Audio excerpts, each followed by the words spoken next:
Aye, shepherd's pie, greetings from the Philippines. Welcome back to the channel for Walk and a Talk. I haven't done one of these for a while, but I thought I would, because it can come a bit monotonous doing the old coffees and a chat in the bedroom. A lot of you complain about the boring grey backdrop and that, so I thought I would hit the road and do a walk and a talk for a change. And many of you will be happy to hear this is going to be a positive one. I've had a couple of people message me and say, love your videos, blah blah blah, but do a happy one, because the last have been so miserable. I've been called a whinging pom. Now, in all honesty, I do not try and make negative videos. I try and be honest. I'm not complaining, I don't think. I'm not the whinging pom people say I am, in my mind. Maybe I'm wrong. I'm just being honest about my experiences over here. If something's great, I'll say it's great. If something's not, I'll say it's not.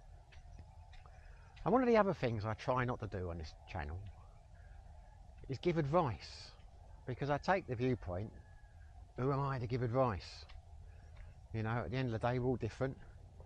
I just try and give information so you can make your own decisions about what life is like here. Because there are a hell of a lot of, I don't know, let's say disingenuous expats, either through their YouTube channels, I'm not naming anyone, not digging anyone out, I really am not, or in the comments, basically lead you to believe that everything is fantastic in the Philippines, that life's great here, that you just got to adjust to this and you've got to adjust to that. Well, the Philippines is a wonderful country. I love it here. The people are great, but there is no denying it can be a very challenging place to live at times. The infrastructure is lousy. I know some people will say, yeah, you can go to Subic and you can go to Cebu or Manila or whatever. Well, I don't want to. And the fact that you can only mention 2 or 3 places in the country where you can have good infrastructure and that tells you that it's a challenging place to live, because you can only live in a few places if you want the things that we take normal in the West and in most Asian countries. But I saw a video the other day, some girl who's been over a year, and it annoyed me because she was basically saying how fantastic life is in the Philippines, how she has, fantastic internet and it's all developed and all this stuff. And she was living in Manila, but she was talking about Manila, but she was basically saying the Philippines. Well, Manila is not the Philippines. Manila is a city in the Philippines.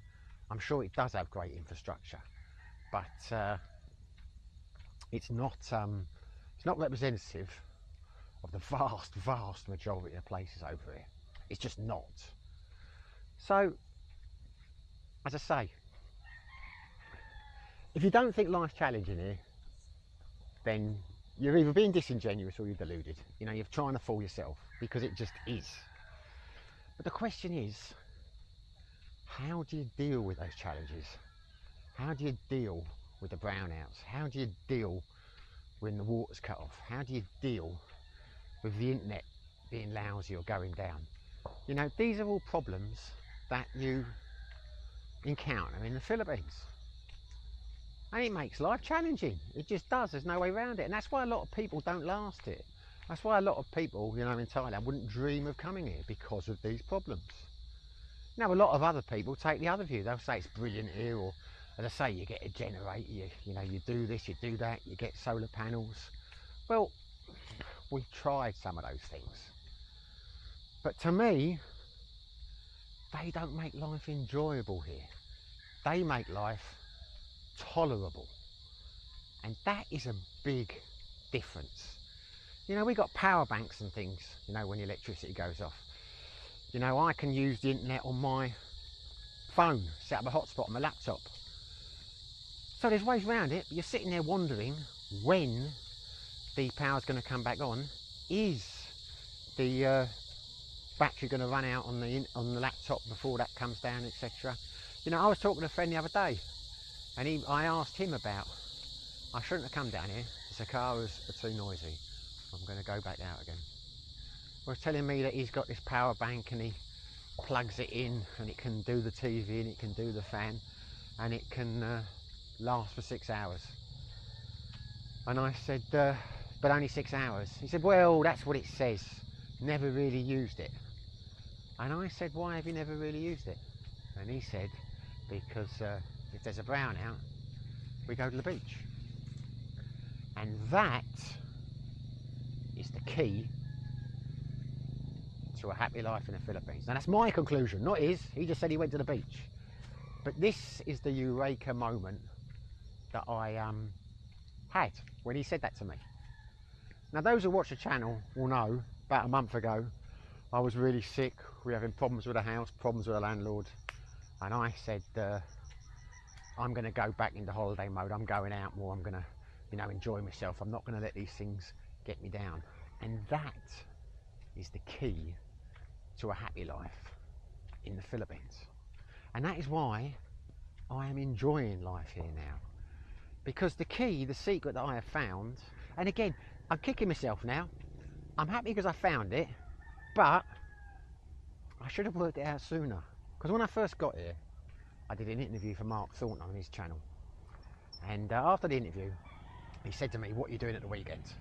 And I said, I don't know, haven't really made any plans.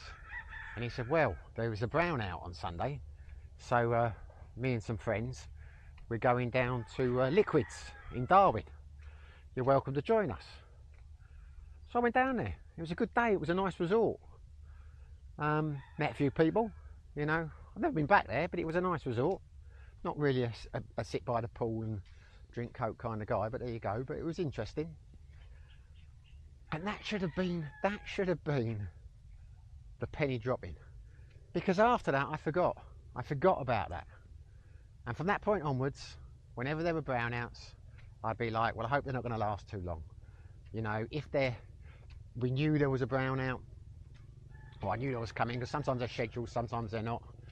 You know, go into town, find a restaurant or a place or a bar where they had internet, and you'd sit there looking at your watch, wondering when is the power going to come back on? Is it going to be off for the full 12 hours or whatever? And it's a drag, and the hours drag by. So the key to me, what I found is embrace it. Embrace it. Treat it as a challenge, because it makes your life so much better. The last brownout we had, the scheduled one, as soon as I knew it was scheduled, I got online, I booked a hotel in town, and we went to the hotel for the night because they had a generator. We went out the next day. We planned we were going to go breakfast in this restaurant, we were going to go for lunch in that restaurant. We went up to Darwin, we came back, we stopped off at the Octagon where they were playing balls. Had a fantastic day. It was only about 8-9 o'clock that night. Ellen said, I wonder if the electricity's back on. I had forgotten that we'd had a brownout. We had a great day. And that, I don't know, was that a month ago, 6 weeks ago? That is what we've done since then. If we know a brownout's coming, we plan and we go out. We go out and do stuff. There was a brownout last week, unexpected one. I think it was on a Wednesday. Usually they publish well in advance on certain sites. We didn't find out until the night before. And then she told me about 10 o'clock. Oh my God, the power's going to be off tomorrow. We've got a brownout in our area from, I think it was 8:30 until 6 o'clock or something. Now my first reaction a few months ago would have been, oh Christ, why have we got another one? This is ridiculous. Why aren't they finding the electricity companies? When she said that to me, my reaction was great. Where are we going for breakfast tomorrow? What are we going to do for lunch? We'll do this. I had it all planned out. We'll go to Sizzlers in the morning for brunch.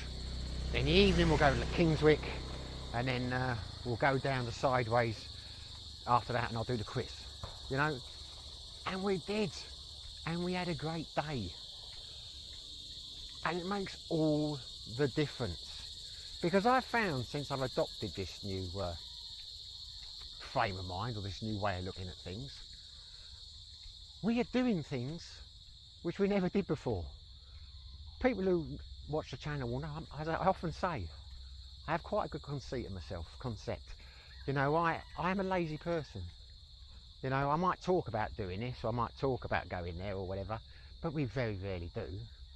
But since we've been treating the brownouts this way, we've done a lot more. We do a lot more, you know, and that's to say, you know, it should be common sense really. But you've got two ways the way I look at it if you come, or three ways if you come to the Philippines. You can come here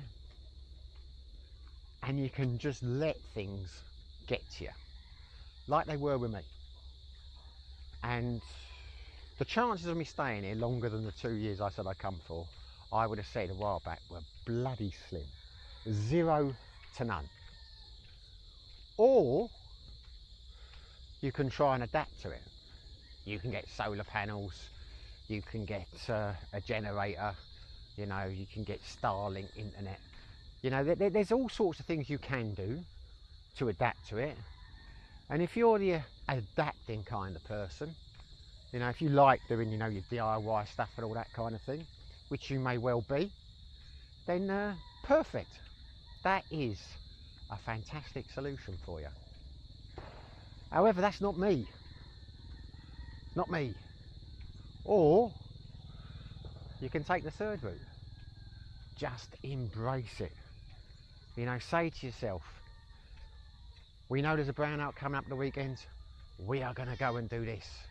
We are going to go here, go there. We're going to book into a hotel. We'll try a different hotel this time, or we'll go that one or whatever. You know, if there's a brownout, I mean, obviously, if it's a brownout at 3 o'clock in the morning or something like that, then it's going to catch you by surprise. But, you know, there's a brownout, 5, 6 o'clock in the evening, straight on the scooter, straight into town, out for a meal, out for a few drinks, walk on the beach, whatever. Embrace it, you know, and trust me, there are so many brownouts here, you'll have a lot of fun. Because to me, the Philippines, very different to Thailand in the sense that you can lead a normal life there, in the sense it's very easy to set up a normal life, in the sense that you don't have to worry about the utilities or that kind of thing, and you can settle in with your girlfriend or your wife or your husband or whoever you're with over there, and you don't need to worry about stuff like that. You can just become a homebody if that's what you want to do. Obviously, if you're in Patty or somewhere like that, you're not that kind of guy. It's much harder to do that in the Philippines because there are so many challenges, like I said. So, and that's a mistake I made. You know, when I was in Sikihor, I was in party mode for a lot of the time. I was like on holiday, and I kept saying, oh, no, I've got to get into living mode. I can't keep going out all the time. I can't keep doing this. And I couldn't. It wasn't doing my health any good. You know, if I'd carried on like that, it got me smoking again. I'd have become a raging alcoholic. So I had to slow it down. But I went full circle. I went to the, I'm living here now, I'm not on holiday, got to cut down going out, I can't do this, I can't do that. And trying to live that lifestyle, when you're saying to yourself, oh, we're only going to go out 3 times this week, we went out that night, there's a brownout, well, hopefully it won't last too long, well, we're not going to go out because it might not last long, and we went out the night before. You don't think that way. Don't think that way. Don't put limits on yourself. Just embrace it when it comes along. And fortunately, it's so cheap here, you can afford to do it. You know what I mean?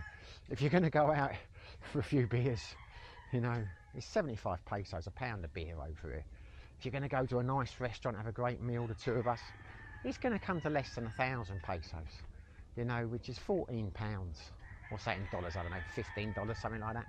You know, so you can afford to do it here. Wouldn't work in a Western country, but unless you're in an incredibly tight budget, you can afford to embrace life and make the most of it.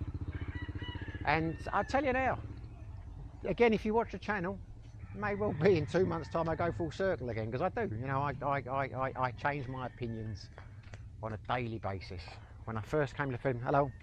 When I first came to the Philippines, did not like it. Then I fell in love with it. Then I fell out of love with it. So, you know, take everything I say with a pinch of salt.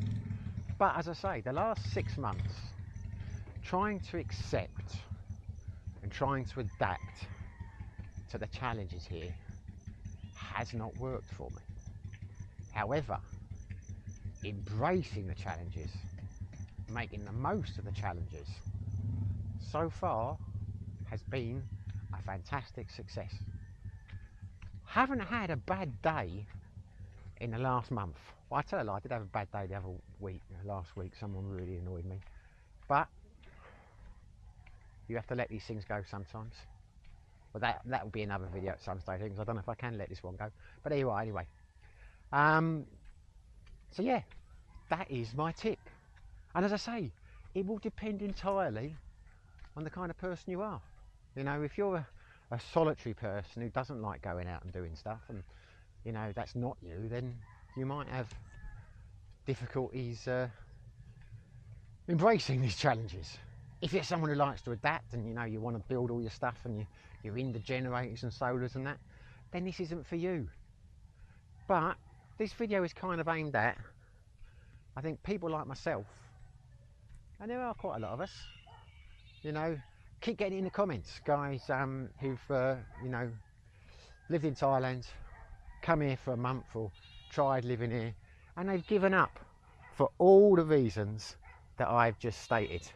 They've had enough and they've gone back, and I can totally relate to that. I can totally relate to that, because up until very recently I am one of those guys. But as I say, since I've taken the viewpoint, right, stuff the power cut, we're going to do this, we're going to do that, it's changed my life. It may get old after a while doing this, but I don't think it will, because you know I like to go out, I like to do stuff. Who doesn't like going out to a nice restaurant having dinner? You know, very few people. Fly on the bloody thing. Very few people. So yeah, so I haven't reinvented the wheel here. You know, I've not come up with something. A lot of people think, what the hell is he talking about? He's just banging on, talking nonsense, saying the same thing over and over again. But I want to make a positive video, and I wanted to share the secret, because it has really improved my outlook on life here. Because at the end of the day, let's face it, it's all about your frame of mind. Everything is. If you love this place, it's because your head's in the right place, like anywhere. If you're struggling with this place, it's because your head's in the wrong place. Again, I'm not saying it's great. What I mean is, you know, if you could change your mindset, you'd enjoy the place more. But who's to say you should change your mindset? I mean, that's what always made me laugh when I did a few videos a while back when I was complaining about the house, and that. A couple of people said in the comments, you just have to learn to live with it. And I'm like, well, why do I have to? I don't have to. I can live somewhere else. You know what I mean? As if there was no option. But I think a lot of those people, maybe they word it wrongly, but they're probably in relationships where they can't leave, or they're married or whatever. You know what I mean? So it depends on you. And if you are in that situation, it's about frame of mind. But I tell you now, this is just my advice. This is what works for me. But I know quite a few people that I socialise with now, in, you know, expats in the city, and they take the same view. And I say, when I first met Mark Thornton, I don't really associate with that American crowd that he was with. I met him, a few of them that day, but don't really see him now. But that's the way they were living life. They were, you know, brown out, they're all going to this resort or whatever. A lot of people seem to do it. But as I say, because I went to Sikyo and moved in different circles, I got out the habit of doing that. And I shouldn't have done, because it really has improved my life here. So anyway, not everyone does that. I'm sure there are some people who are happy just sitting there, you know, with a big smug smile on their face because their solar panels are working or whatever. And if you're one of those people, power to you. Anyway, I'm going to end this video now. As I say, hopefully this advice is useful. Certainly is for me. I wish I'd seen a video like this on YouTube a year ago, because it would have changed my outlook. But I didn't. So anyway, there you go. And just one thing, I'm using my microphone today, my plug-in microphone. for whatever reason, that screws up the sound on the video a lot for some people. Some people will say they only hear the sound out of one headphone or whatever. Well, there's nothing I can do about that. It's just seems to be what happens when it's always been what happens when I use this particular microphone. If I don't use this microphone, then you get the cicadas and all the noise pollution. So it's quite noisy now because it's dawn time. It's when the old roosters start roosting and the what was I saying, the cicadas start making noises. Anyway, I'm going to bring this video to an end now. Hopefully you enjoyed the video. If you did, it would be great if you smash the like button. It'd be even better if you subscribed. But whether you don't, whatever you're doing, wherever you are, stay safe, be lucky.